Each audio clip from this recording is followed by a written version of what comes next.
All right, so after the Kite and Air video, a lot of people said launching with a sand anchor isn't super safe, especially if you're on a crowded beach. You don't want that metal anchor releasing out of the sand and just kind of flying through the sky. I had a couple of different recommendations, but one of them was an IKEA bag. So I looked at those. It didn't look super burly, so I started Googling around looking for kind of a small compact contractor bag, and that's how I found the Durasac on Amazon. So the Durasac is basically a 16-inch by 16-inch by 19-inch bag. When it packs down, it's 16 by 16 by about 2-3 inches. It has a stated carrying weight of 500 pounds, so probably way more than anyone needs. It's got these nice 2 straps up here on the top for carrying things, and then it's got a little extra loop sewn kind of down here at the bottom, which I think is probably useful for a leash. So as soon as I got a chance, I took it out for a session. Here's that session.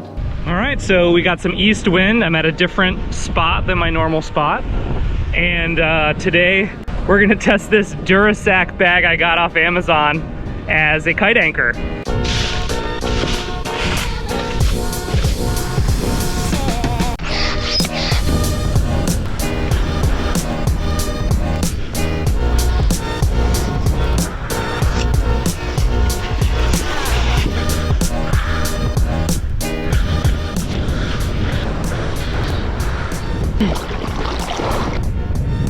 So stronger once you're out on the water.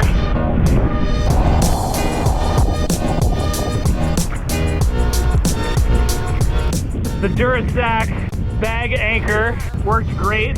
This wasn't a perfect test because it wasn't super high wind, but it'll work in a pinch.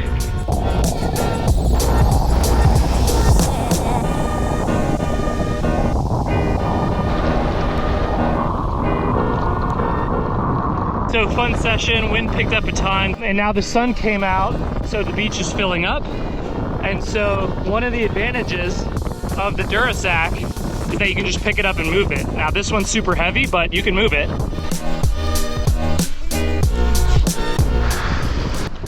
Not too shabby. So running up this top line, grab it,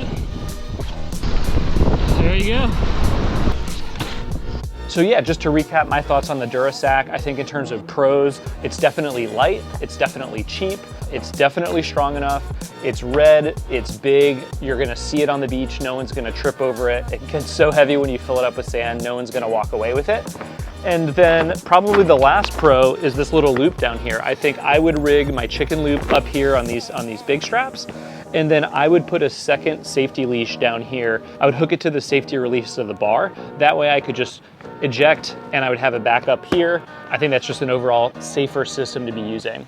In terms of the cons, really the main thing is that when you fold this down, it's a bit crinkly, it's a bit big and bulky, so it's not just super easy. You can't just like tuck it in a bag, easy for travel. And then overall, the size itself is probably just a touch too big. I really never need this much sand. So maybe 4 inches shorter in every dimension would probably be ideal. But listen, this thing was 16, 17 bucks. I think it's cheap. I think it's safer than a sand anchor. It's visible and it's really convenient. So yeah, I'll put the link down below. Let me know what you think, and thanks for watching.